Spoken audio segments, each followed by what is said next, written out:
શ્રી વલ્લભાધીશ કી જય, કૃષ્ણ કનૈયા લાલ કી જય.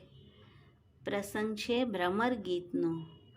બ્રહ્મા પાડે તેવું ગીત એટલે ભ્રમર ગીત. ગોપી જ્યારે કહે ત્યારે શ્રી ઠાકોરજી, ભ્રમર અને ઉદ્ધવજી ત્રણેય ન સમજી શકે કે કોના માટે કહી રહ્યા છે. તે ગીત એટલે ભ્રમર ગીત. તો ભ્રમર ગીતનું સૂક્ષ્મ રીતે અવલોકન કરીએ. શ્રી ઠાકોરજી મથુરાના રાજમહેલમાં બિરાજ્યા છે. પ્રભુની દ્રષ્ટિ બ્રજ તરફ છે. પ્રભુ ઉદાસ થઈ ગયા. ઉદ્ધવજી આવ્યા, કારણ પૂછ્યું. પ્રભુ કહે છે, ઉધો મોહી બ્રજ બિસરત નાહી. બ્રજ ભક્તોનો સ્નેહ નંદ બાવા, યશોદાજી, ગોપ ગોપી, રાધિકાજીની સુધી આવે છે. ઉદ્ધવ કહે છે, પ્રભુ આપ તો કણ કણમાં વ્યાપ્ત છો, તો આપને વિયોગ કેવી રીતે થાય? પ્રભુ કહે છે, ઉદ્ધવ તું મારો સંદેશો લઈ બ્રજમાં જા. પ્રભુ પત્રિકા લખવા બેસે છે. નેત્રમાંથી જલધારા વહે છે. જેવું રાધાનું સ્મરણ થાય છે, પ્રભુ રાધા રાધા કહેતા રાધામય બની જાય છે. પૂછે છે, શ્યામ ક્યાં છે? શ્યામની પત્રિકા આવી છે, શો સંદેશો છે? હૃદય લગાડે છે. ઉદ્ધવજી કહે છે, પ્રભુ આપ જ શ્યામ છો. પ્રભુ કંઈ લખી શકતા નથી, અત્યંત વ્યાપ્ત છે. ઉદ્ધવજી પત્ર લખાવે છે. પ્રભુ કણ કણમાં વ્યાપ્ત છે, નિર્ગુણ નિરાકાર છે, ભીતર પણ છે. જ્ઞાનથી યોગ સાધી તેમને પ્રાપ્ત કરો.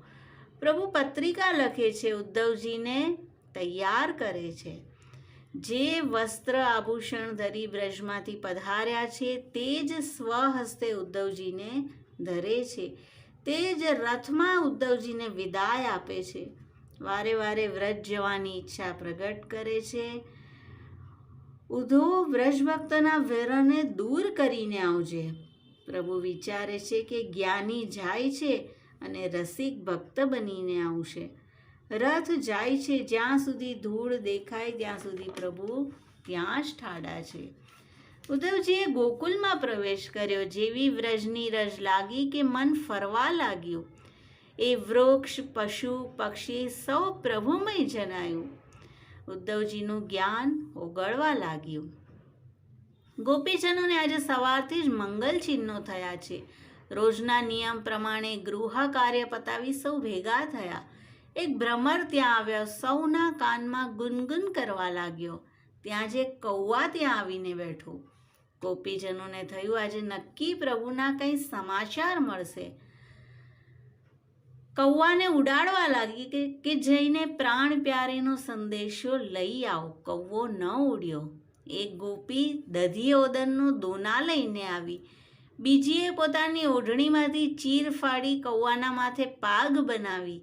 ત્રીજીએ કહ્યું, હું તારી ચાંચ સોને મઢાવીશ, તું પ્રભુનો કંઈક સંદેશો લઈ આવ. એક ગોપી તેના ઘરની ઊંચી અટારીમાંથી રથ આવતા જોયો.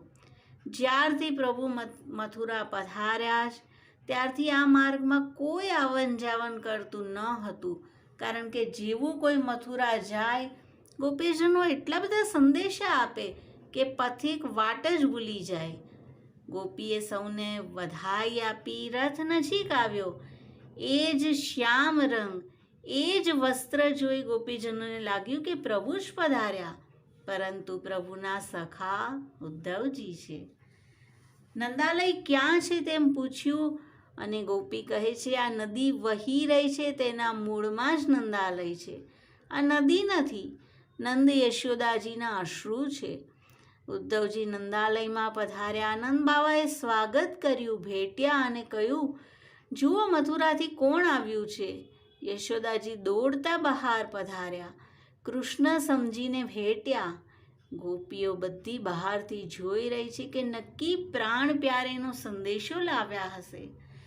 નંદ બાવાએ યશોદાજીને કહ્યું, આ ઉદ્ધવ કૃષ્ણના સખા છે. યશોદાજીએ કહ્યું, મને દાસી બનાવી મથુરા લઈ જા, સર્વ કાર્ય કરીશ. કૃષ્ણ મૈયા કહેશે તેવું નહીં કરું. વચ્ચે વચ્ચે નિહાળી લઈશ. ઉધો કૃષ્ણને એકવાર પાછા આવવા કહે. ભલે રોજ મટકા ફોડે, હું ઉખલથી નહીં બાંધું. ઉખલને મેં શ્રી યમુનાજીમાં વહાવી દીધું છે. નંદ બાવા કહે છે, જ્યારે કૃષ્ણ અહીં હતો ત્યારે તો ખીજતી હતી, સજા કરતી હતી, હવે કેમ પ્રલાપ કરે છે? મેં તો કાનાને ખેલાવ્યો જ નહીં. મંગલા શૃંગાર થાય પછી વનમાં ગૈયા ચરાવા જતો રહે, સાયંકાલે પધારી શયન થઈ જાય. કલ્પવૃક્ષ નીચે રહેવા છતાં પણ અમે દરિદ્ર રહી ગયા. યશોદાજી કહે છે, કૃષ્ણને કહેજો મારી ભૂલ ક્ષમા કરે, પાછા પધારે. આખી રાત ચર્ચા થઈ.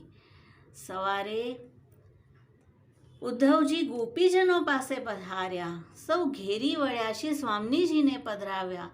અતિ મલિન સારી છે, ખુલ્લા કેશ ભૂમિ પર શોધી રહ્યા છે કે અમને બાંધનાર ક્યાં ગયા.